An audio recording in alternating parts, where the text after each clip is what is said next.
enfocarlo en algunas cosas puntuales. Primero, el anuncio de ratificación de que el Partido Social Cristiano va por el enjuiciamiento político contra Richard Martínez, un proceso que se está ya trabajando en las oficinas socialcristianas para ser compartido con los demás bloques y bancadas. Si la memoria no me engaña, son tan solo 27 la cantidad de firmas o 37 la cantidad de firmas que se necesitan para instalar el juicio político. Seguramente habrá de más. Y para destituir a un ministro, pues se necesita una mayoría calificada en este caso, porque lo blindaron al igual que el presidente. Hablamos de más de 90 votos. Algo que es difícil, pero no imposible, y que en este caso muy probablemente estemos por ver uno de los juicios políticos con mayor unanimidad de victoria del Pleno de la Asamblea Nacional, ante un ministro al que han abandonado incluso los suyos, porque ayer en las conversaciones con los asambleístas gobiernistas surgía también el ánimo gobernista de llevar a Richard Martínez a juicio político aún dentro de la bancada de lo que llamamos Alianza País.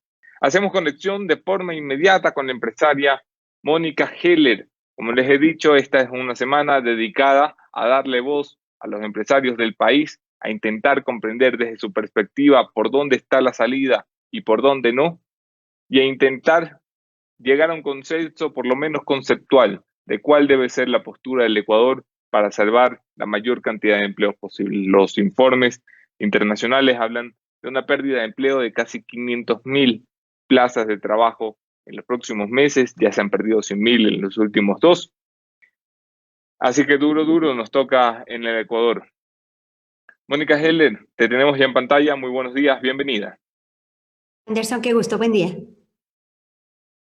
Mónica, como decía en la introducción, la principal preocupación de los sectores productivos del país es que una ley que los toca de frente y de espalda, que los afecta directa e indirectamente, ni siquiera lleva en consideración sus postulados y sus aportes. ¿Cómo puede ser esto posible?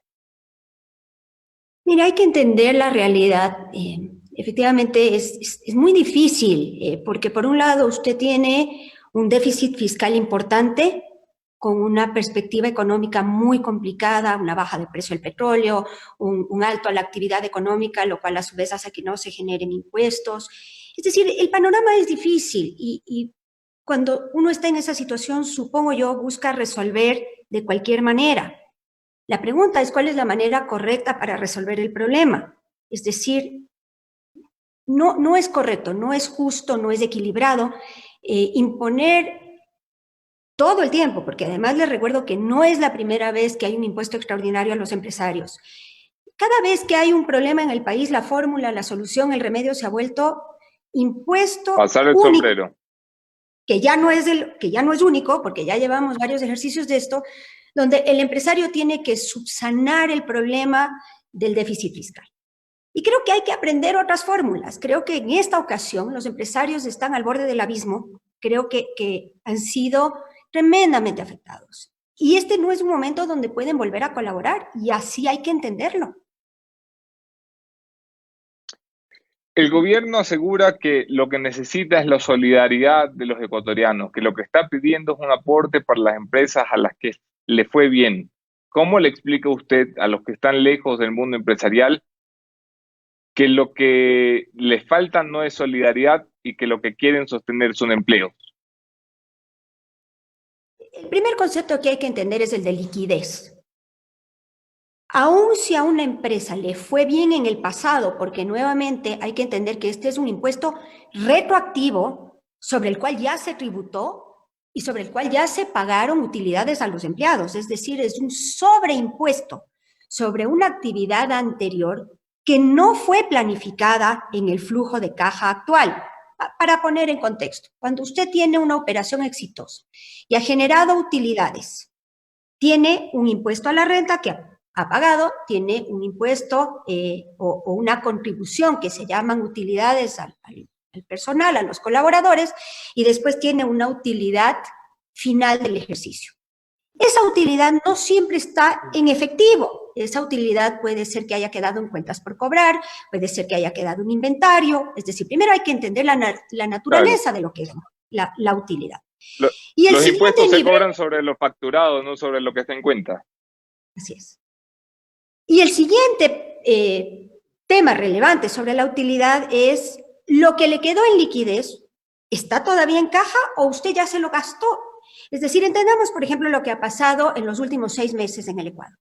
Desde octubre el ejercicio ha sido tremendamente golpeado. Es decir, no podemos aislar la situación actual del contexto general del país y de lo que ha pasado en los últimos 6 meses. Octubre fue tremendo para el ejercicio comercial, para la empresa, además de que dejó un malestar muy grande y una sensación de inseguridad tremenda, y produjo unos resultados ya afectados en el ejercicio comercial del 2019. Es decir, la dinámica con la que venían los negocios se vio tremendamente golpeada y el resultado final fue malo, fue bastante malo. El 2019 no fue un buen año.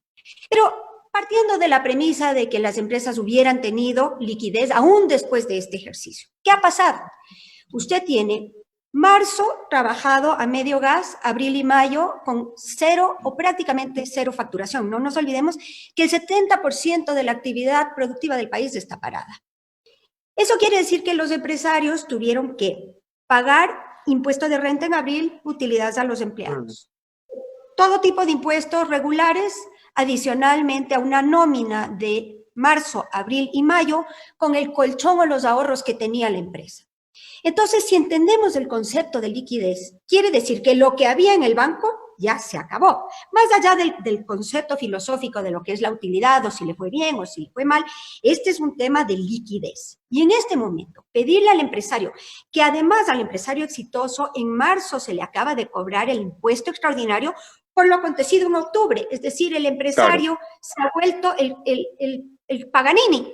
Entonces, se le ha pedido que pague un impuesto, se le ha pedido que asuma todas sus obligaciones regulares y se le ha pedido que asuma las no regulares, es decir, el pago de nómina y el pago de todas las obligaciones, aún sin haber facturado los últimos 2 meses. La matemática es simple, el dinero se acaba, no hay más. Entiendo, y has descrito con puntualidad lo que sucede en el sector empresarial. Mónica, tú eres una de las empresarias, probablemente de las más respetadas del país. Además, experimentada manejando los recursos y estás al tanto de lo que sucede también al otro lado de la orilla. Has descrito la situación de los empresarios y los problemas de liquidez. Pues esos mismos problemas de liquidez los tiene hoy el gobierno, que nos está llevando, para muchos analistas, a ser síndicos de la quiebra del Estado. Ante un Estado que no tiene para cubrir sus gastos corrientes, que no tiene ingresos petroleros sino reducidos al 20% de lo presupuestado, que no tiene capacidad de generar eh, ingresos tributarios porque, como bien lo has descrito, la economía está parada y los sectores productivos no petroleros están parados, las exportaciones están paradas. No puede devaluar moneda. Tiene cerrada ya la llave de los multilaterales y los préstamos bilaterales porque ha agotado el cupo y porque no ha sabido renegociar las condiciones de la deuda. Ante un escenario así, ¿qué se hace si no es poner impuestos? ¿De dónde va a salir la plata para que sostengamos al Estado? Lo primero que yo creo que hay que evaluar es si efectivamente se han agotado los recursos de los multilaterales. El mundo entero hoy ha ofrecido dinero desde muchas fuentes. Hay líneas abiertas para países que necesitan solventar su situación de coronavirus. Entonces yo creo que el primer tema realmente es explorar hasta dónde hemos agotado todos esos recursos. El segundo tema es administrar esos recursos, es decir, sería interesante saber los dineros que ya han sido asignados al Estado, cómo se van a utilizar. Si van a ir al gasto corriente, no hemos hecho absolutamente nada. Es postergar el problema, es patear el balón un par de meses más. Entonces hay que saber cuál es el destino de esos dineros y utilizarlos de la mejor manera. Y creo que hay que tomar medidas radicales. Desafortunadamente, este es un momento radical. Esta es una crisis que ni en las más terribles películas de terror se hubiera podido prever. Y eso implica tomar unas medidas radicales. Se ha discutido durante muchísimos años el bajar el peso del Estado. Es un Estado obeso, es un Estado pesado. Y creo que este es un momento donde eso se convierte en una necesidad sine qua non, es decir, ya no da para más, el Estado tiene que volverse más eficiente. Creo que tenemos que empezar a revisar qué pasa con las empresas públicas que no son eficientes. Muchas de esas empresas públicas no tienen ni balances, es decir, ¿cómo tenemos empresas que Sí. no tienen balance? Y creo que este es un momento donde esas empresas públicas tienen que ser manejadas de otra manera, vendidas, tercerizadas, cerradas, lo que quiera que sea, pero no podemos seguir absorbiendo la carga, el peso como país de empresas que no son eficientes.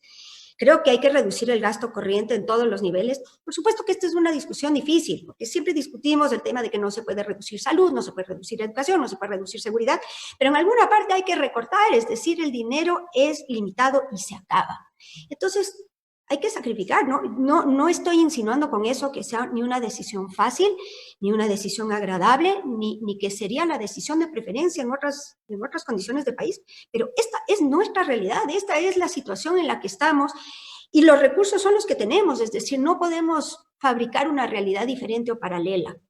Creo que necesitamos empezar a replantear un Ecuador con unas condiciones mucho más productivas. Mire, el 85 plus por ciento del empleo pleno viene de la empresa privada. Entonces necesitamos generar un entorno, un contexto donde la empresa privada pueda hacer lo que sabe hacer, que es generar trabajo, generar impuestos y generar riqueza. Lo que no podemos es no permitirle trabajar, sancionarle, castigarle, limitarle y después cobrarle impuestos, porque eso es un contrasentido. Si usted quiere que la empresa privada pague impuestos, permítale ser eficiente, permítale generar riqueza para que a su vez pueda pagar los impuestos. La plata no cae de los árboles. Mónica, citaba antes de empezar esta entrevista los informes internacionales que aseguran o proyectan una pérdida de 500.000 plazas de empleo en el Ecuador como resultado de la crisis que enfrentamos. ¿Hay forma de que el gobierno, de que la asamblea, de que el Estado, de que alguien en este país haga algo para evitarlo? Mire, yo creo que la ley propuesta tiene algunos elementos que son rescatables, que son valiosos. Uno de ellos siendo la posibilidad de que se llegue a acuerdos entre el empresario y el empleado. Pero hay que volver a poner el tema en contexto. Nuevamente, cuando usted lee esa ley humanitaria, hay un castigo implícito a la empresa privada, es decir, usted le dice, llegue a acuerdos, pero si ha llegado al acuerdo no puede despedir a nadie en 2 años. Y si va a despedir a alguien, tiene que pagar 3 meses adicionales de penalidad. Y además, si ha despedido a alguien, no puede acceder a ciertos beneficios o concesiones. Y además, solo puede reducir la jornada a la mitad. Y entonces, está tan lleno de condicionamientos ese proceso, que en vez de incentivar la contratación o el mantener esa relación laboral, lo que hace es generar un pánico y dice, si yo me meto en esto, ¿quién sabe cómo voy a quedar? Más bien no me meto. Entonces yo creo que hay que entender que la psicología del empresario es válida. Es decir, vamos nuevamente a estudiar esto más a fondo. Cuando la gente habla de empresario, siempre se sataniza el tema, ¿no? Hay esta sensación de que el empresario es grande, rico, tacaño, mala persona. Pero también es empresario el dueño de la heladería, el dueño del gimnasio, el dueño del bar, el dueño de la discoteca, todos son empresarios. Entonces, lo primero es que hay que ponerse la mano en el corazón y entender que el empresario es simplemente una persona que tomó la decisión de hacer su propio emprendimiento. El segundo tema, y esto para mí siempre es un misterio, es que en el Ecuador premiamos a los emprendimientos, ¿no es cierto? Fomentamos el emprendimiento, hablamos del emprendimiento, queremos que haya emprendimiento. Y cuando el emprendimiento se vuelve exitoso, se convierte en un empresario y entonces es el diablo. Entonces vivimos en este contrasentido donde por un lado nos gusta el sueño imaginario y por otro lado no queremos el éxito de ese proceso. El empresario no es malo. Hay empresarios malos, pero no es malo por definición. El empresario es simplemente el nombre que se le ha puesto a una forma de trabajo. Entonces, antes de avanzar con cualquier discusión sobre la reacción o la motivación del empresario, hay que ponerle su justo contexto. El empresario es la persona que ha corrido los riesgos con sus recursos o con los recursos de su familia para no tener una relación de dependencia laboral. Eso es todo. Ese es el empresario. ¿Cómo se le fomenta, cómo se le motiva al empresario a invertir y a mantener las plazas de trabajo en una situación como estas? Lo primero es mandando el mensaje adecuado. Es decir, yo creo que el presidente ha sido muy abierto en ese sentido y yo creo que él es un presidente de diálogo. Yo le reconozco tremendamente al presidente Moreno que él siempre tiene una posición de diálogo. Desafortunadamente, en este ejercicio donde hay tantos actores y tantas manos y tantos intereses y tantos cálculos políticos, un año electoral y un montón de factores que no tienen que ver con la productividad, se ha permitido que este proceso y esta solución planteada acabe siendo cualquier cosa menos lo que debería ser. A mi modo de ver, lo primero que hay que entender es que el empresario ha sido tremendamente golpeado en esta situación y, como le digo, viene golpeado desde octubre. Lo segundo, y esto para mí es fundamental, Anderson, el empresario quiere a sus empleados. No conozco un empresario que quiera despedir a un buen empleado, porque el proceso de tener personal implica un buen proceso de filtro y contratación, un buen proceso de entrenamiento, una relación, no se olvide que finalmente, tanto por ley como por realidad, en el Ecuador los empresarios, los dueños y los empleados son socios, no nos olvidemos de ese 15%. Entonces yo no conozco empresario que diga voy a despedir porque me encanta, porque hoy me levanté con ganas de despedir. No, si el empresario toma la decisión de despedir es porque no puede afrontar la carga de ese pago. Y creo que el Ecuador en ese sentido ha fallado en entender que no se le puede poner la pistola en la cabeza a alguien y decirle pague cuando no tiene cómo pagar. Y el otro problema es que cuando usted le obliga a una empresa que está absolutamente golpeada, con una crisis ecuatoriana en primer nivel y macro internacional en el segundo nivel, lo cual quiere decir que también se afectan las exportaciones, etc. Cuando usted tiene una realidad de esa naturaleza, usted tiene que flexibilizar la ley laboral para que la gente pueda por lo menos trabajar parcialmente. Parcial quiere decir por horas, quiere decir media jornada, lo que quiera que eso implique. ¿Por qué? Porque las empresas no están trabajando al 100% de su capacidad. Entonces no es real, no es sensato pretender que usted va a mantener toda la plantilla que normalmente tenía. Cuando hoy está trabajando, en el mejor de los escenarios, las empresas abiertas están facturando el 20, el 30% de su capacidad, no se diga las que están cerradas. Entonces, hay que tener una lógica. Usted no le puede decir a alguien, primero, mantenga una nómina que no puede pagar. Segundo, maneje una plantilla que no necesita porque no van a tener en qué trabajar, porque no hay consumo ni local ni internacional. Es decir, la realidad es que no hay el consumo ni va a haber por un largo tiempo, porque la curva de recuperación no es una curva en V. En el mejor de los casos será una curva en U y esperemos que no sea... puede ser en L.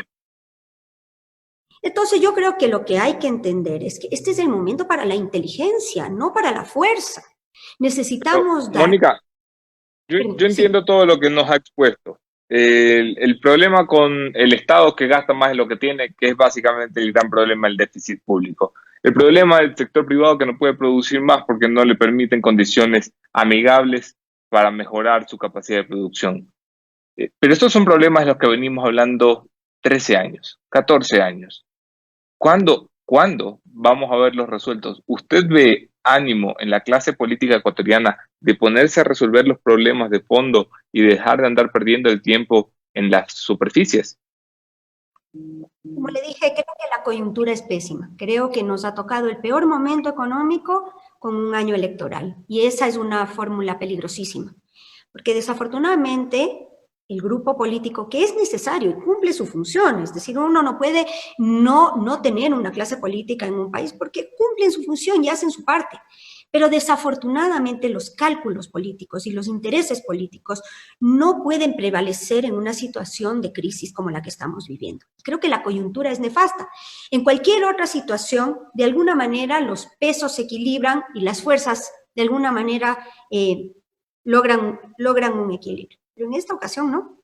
En esta ocasión hay que encontrar una mejor forma. Yo lamento un poco cómo se han dado los manejos políticos en los últimos días, porque lo absurdo del Ecuador es que cuando todos deberíamos tener un solo frente y un solo norte y entender que la prioridad es que el Ecuador salga de la situación en la que está, y eso implica cuidar la empresa privada, cuidar el sistema bancario, proteger la dolarización, es decir, hay muchos factores que hay que considerar. Y en vez de estar entendiendo esos factores importantes, estamos en pequeñeces, en pequeñas diferencias, cada uno cuida su pequeña parcela.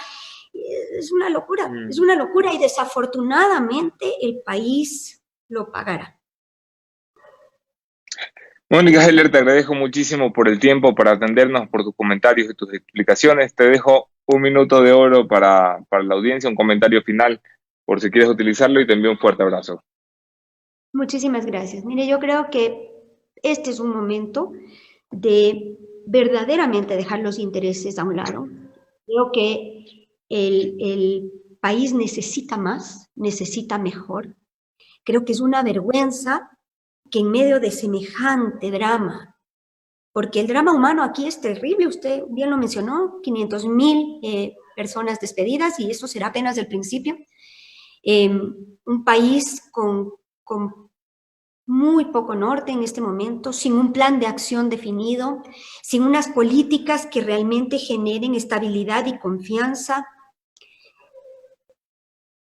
¿Cuál será el futuro si es que esa es la posición que seguimos manteniendo? Mi pedido es: mantengamos un diálogo abierto y transparente, sin pequeñeces, sin pequeños intereses, sin cálculos políticos, sin aprovechar de la coyuntura para ver qué se pesca. Por 5 minutos seamos más y mejores y realmente lleguemos a un consenso que le permita al Ecuador proteger a su gente y proyectarse al futuro. Muchas gracias por su tiempo. Escucharon ustedes a Mónica Heller, ella es CEO de M. Heller Group. Gracias por acompañarnos, Mónica. La voz de los empresarios esta semana en Café La Posta para entender hacia dónde debe de ir el país y hacia dónde no. Espero que haya sido de utilidad ver el lado político y empresarial para ustedes esta mañana y terminamos con mi conclusión de cada mañana. Esto es el punto final.